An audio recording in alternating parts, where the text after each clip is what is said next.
परम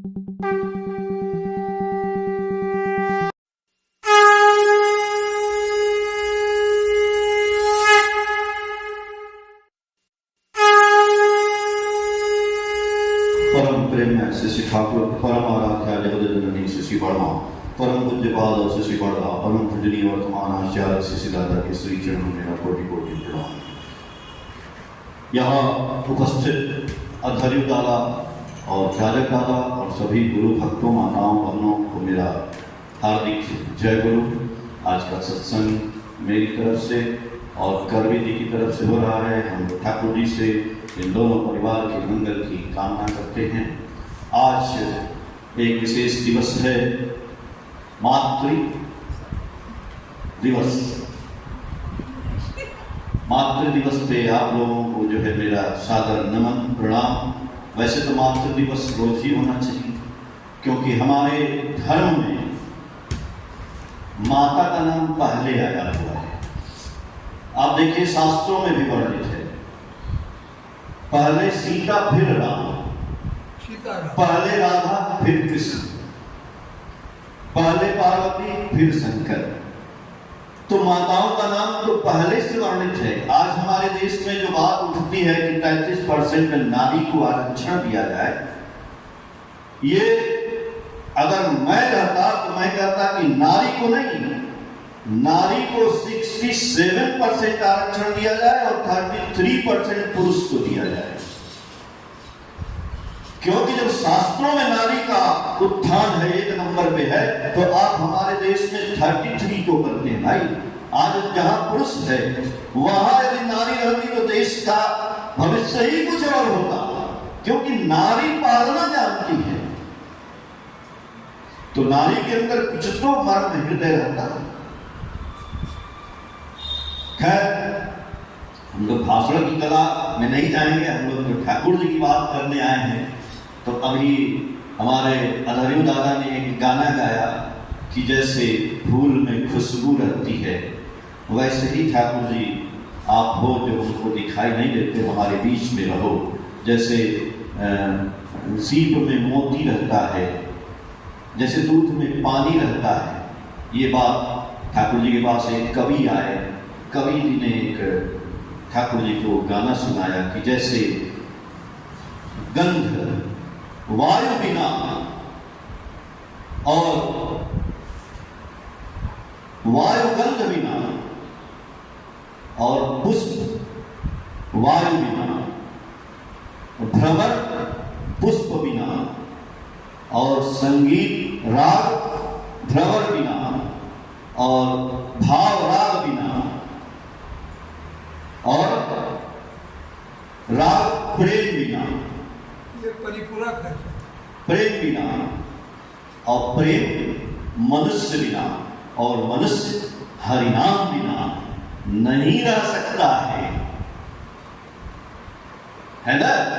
ये नेचर का बात है कि जिस फूल में गंध ही नहीं है वो फूल नहीं है,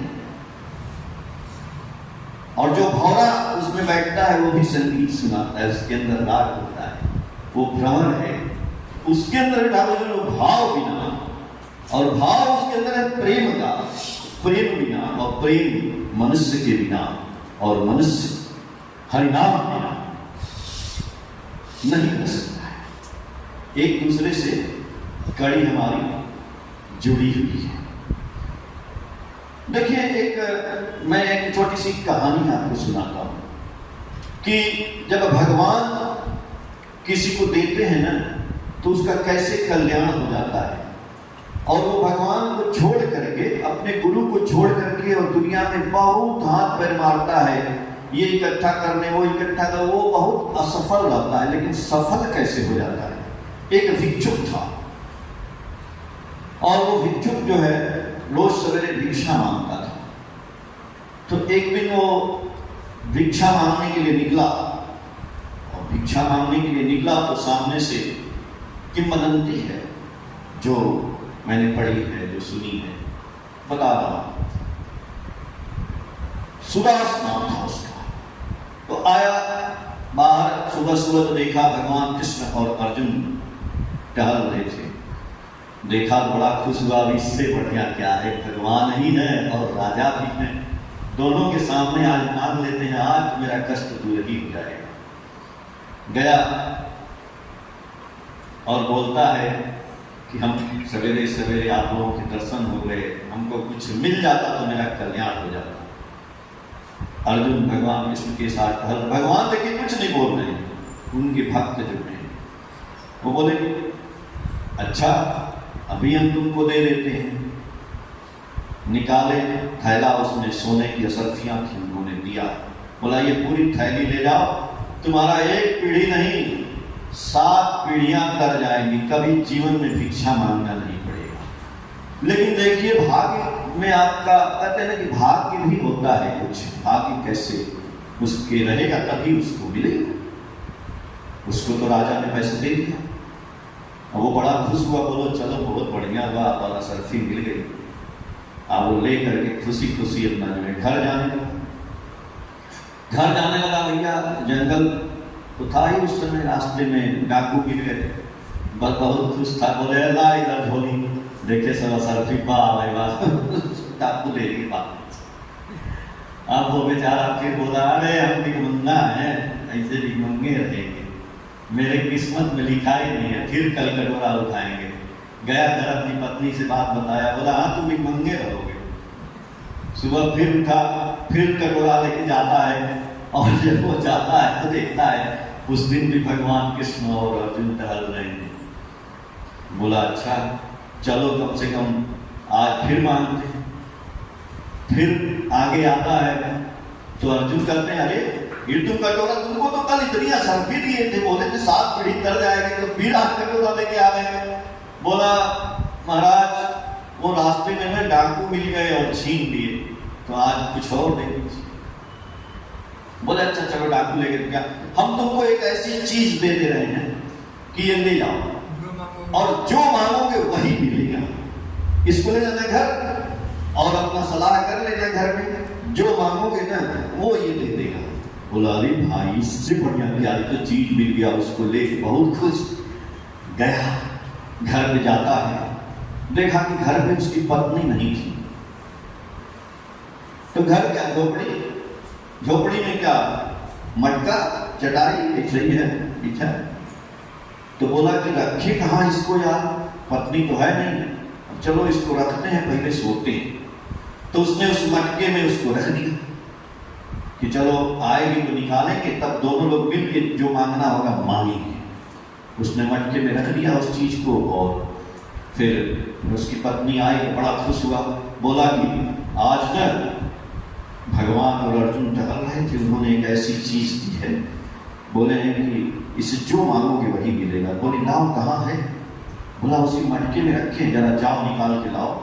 बोली मटके में? अरे मटका में कहाँ कुछ है? बोले क्यों? अरे तुम तो सो रहे थे, हमारे देखे पानी नहीं था, हम मटका ले गए, नदी में से पानी ले आए, रख दिए। बोला अरे भैया पगले हो क्या, कल तो असर भी लूट लिया था, आज जो लाए थे तुमने जाके पानी नदी में गिराई, अरे हम भी मंगे रहेंगे ना, कुछ नहीं होगा, कुछ नहीं होगा, सही में कुछ नहीं होता। यही होता है दुनियादारी हम लोगों का। सोच रहे हैं हम लोग बोलते हैं गुरु जी कर लो कल्याण हो जाएगा, है गुरु का है, इतना हम जानते हैं कि गुरु से ज्यादा पैसा कमा लेंगे, कमाओ। तो अब हाथ थक के फिर तीसरे दिन जाता है, तीसरे दिन जाता है, क्या करे, सर झुकाए, फिर पहुंचता है। अर्जुन बोले क्या रे? बोला अरे महाराज मेरी किस्मत में नहीं लिखा है, वो पत्नी ले गई कहीं नदी में गिर गया, क्या पानी लेके आई, घड़े में रख दिए थे। बोले अरे भाई तुम्हारा हम क्या करें? तो भगवान कृष्ण देखिए 2 दिन कुछ नहीं बोले थे, तीसरे दिन बोलते हैं अर्जुन तुम्हारे देने से कुछ नहीं होगा, उसको जब तक हम नहीं देंगे कुछ नहीं होगा उसका। तो बोले तो आप ही आगे दे दीजिए। तो भगवान बोले कि ठीक है। तो भगवान अपने निकाले और उसको 2 आना दिए।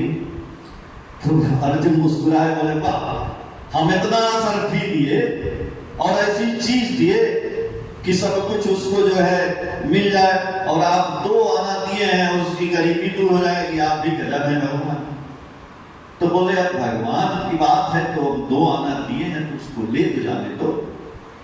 बोला कि ठीक है, 2 आना मिल गया, वो अपना लिया। वो भी सोच रहा 2 आना, चलो आज का तो काम चली जाएगा, देखा जाएगा बाद में कल। अब भगवान 2 आना दिए हैं, बहुत न खुश हुआ न दुखी हुआ, अपना 2 आना लेके रास्ते से चला जा रहा था। तो बीच में जो नदी पड़ती थी, उसी नदी के पास देखा बड़ी भीड़ लगी है।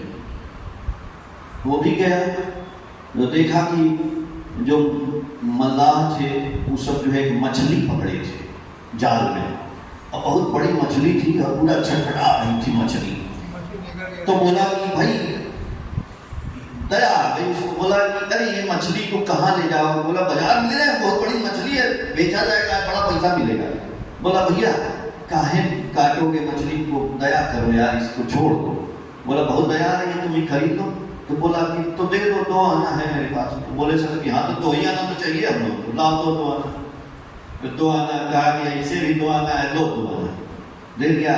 और मछली को जाल में से निकाल के कहा कि जा मछली पानी में, ले गया और मछली को पानी में। और मछली को जैसे पानी में डालता है, मछली उल्टी करती है, तो मछली तो चली गई। तो देखा वो, अरे वही जो चीज था सर्फी वो गिर गया। बोला अरे यही तो मेरी पत्नी ले रही थी और ये मछली खा गई थी, वाह मिल गया। उठाया, बड़ा खुश हुआ और उसने जो है वो ले करके अब बड़ा खुश हुआ और ले बोलते दौड़ने लगा, अरे मिल गया, अरे मिल गया, पकड़ लिया पकड़ लिया पकड़ लिया, मिल गया है। तो जब रास्ते से वो जा रहा था तो उसकी आवाज, वो डाकू सब छुपे हुए थे, बोले सब अरे भैया वो जान गया, लग रहा है आदमी लेके आ रहा है, आज हम पकड़ेगा। तो एक बोला तो क्या करे, बोले जाके जल्दी से सर्फी ले आओ उसका। जल्दी से एक आया, बोला भैया मत पकड़ो, ये लो अपना सर्फी। बस बोला अच्छा, इस डाकू हमारा सर्फी भी दे दिया, सर्फी भी मिल गया। अब दोनों लेके भागा घर। बोला बहुत अच्छा, अब पत्नी से बताया देखो सब कुछ मिल गया, सर्फी भी मिल गया और वो चीज भी मिल गई, और देखो कितना अच्छा हो। तो बोली कि कैसे मिल गया? बोली आज भगवान ने 2 आना दिए थे, आज भगवान ने 2 आना दिए थे, लेकिन उस 2 आने का यूज मैंने अपने लिए नहीं किया, दूसरे के लिए कर दिया, सदाचार में लगा दिया। यही बात तो ठाकुर जी रोज बोल रहे हैं कि भैया ये जो पैसा कमा रहे हो, कुछ अड़ोसी पड़ोसी अपने अगल बगल मित्र रिश्तेदार परिवार की सहायता लगाओ। ठाकुर जी कह रहे ये नौकरी ये धंधा जब आप किए हो, ये हम ही दिए हैं आपको।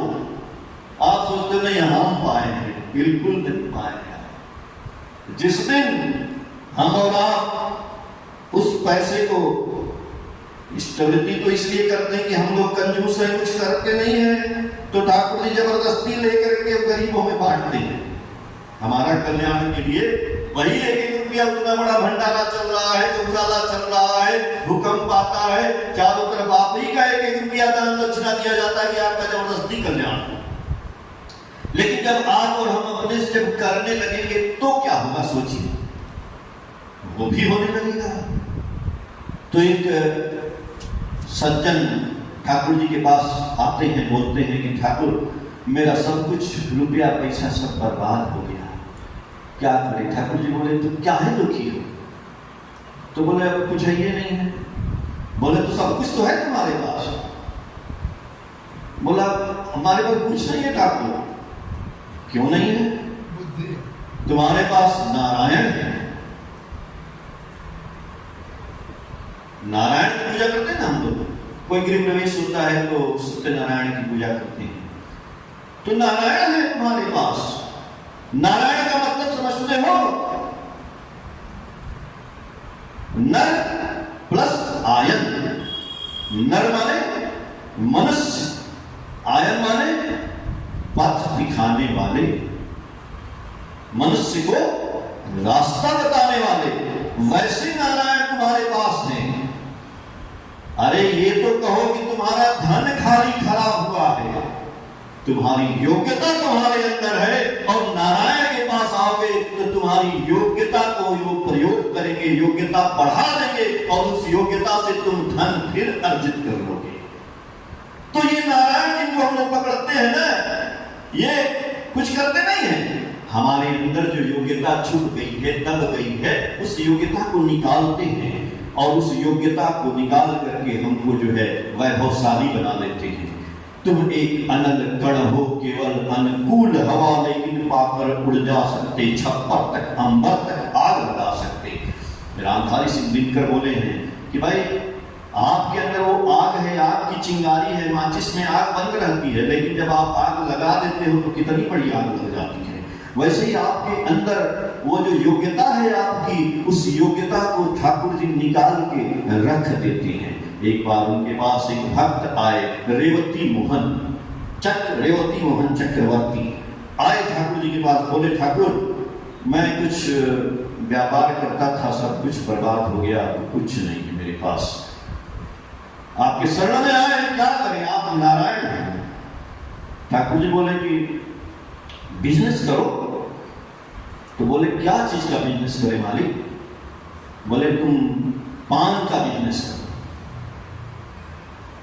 बोले कि पान का कर लेंगे, लेकिन मेरे पास एक पैसा नहीं। तो ठाकुर जी के पास जो भक्त थे बोले कि इधर आइए, इनको 5 रुपया दीजिए। सन 1948 की बात बता रहे हैं, तब 5 रुपया आज के 50,000 के बराबर होगा, नियर अबाउट लगभग। तो 5 रुपया उनको दिया गया। तो बोले कहाँ जाएंगे ठाकुर, कहाँ हम दुकान करेंगे पानी की? बोले भागलपुर जाकर करना, देखिए गुरु की बात मानना है। वो 5 रुपया लेके भागलपुर चले जाते हैं और उसके बाद बहुत इधर उधर तलाशते हैं, बहुत खोजते हैं और एक जगह उनको बैठने का काम मिल गया। तो भागलपुर में आपको पता है पान पैदा होता है खेत में, तो उस पान को पकाया जाता है, बिजनेस होता है, वहां से पान की सप्लाई होती है, थोक की, बनारस आता है या वहां जाता है। तो उन्होंने वही पान खरीदना शुरू किया, बेचना शुरू किया, करते करते बीच में आते रहे। एक बार 10 साल बाद आए तो ठाकुर जी बोले कि कैसे हो तुम्हारा बिजनेस? बोले ठाकुर जी बहुत बड़ा गोदाम हो गया है, मेरे यहाँ 50 आदमी काम करते हैं। देखिए वही कृष्ण ने दिया और ये कृष्ण ने दिया 5 रुपया। 5 रुपया से तो ठाकुर ने क्या किया, उनके अंदर जो योग्यता थी उसको बढ़ा दिया। पैसा नहीं दिए, उस योग्यता से।